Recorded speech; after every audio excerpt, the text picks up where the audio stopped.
apa sebenarnya fungsi Shirutol ni? Nurul jelaskan secara ringkas yang mana Shirutol ni untuk menguatkan antibody kita.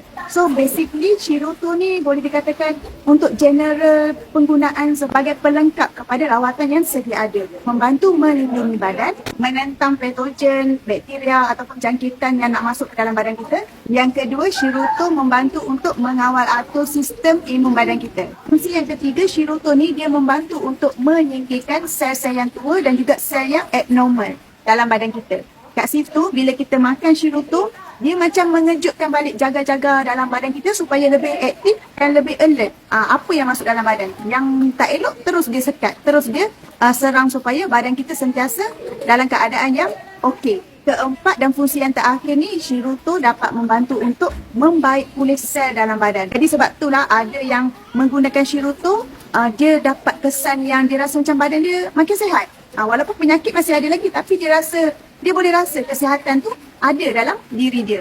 Jadi Shirutol ni dia bukan ubat, dia bukan suplemen, tapi dia functional food yang mana membantu secara semula jadi aktifkan makrofag dalam badan supaya tiada gangguan kepada sistem imun badan. Jadi Shirutol ni itulah antara yang kenapa orang nak cuba. Banyak lagi lah dalam ni.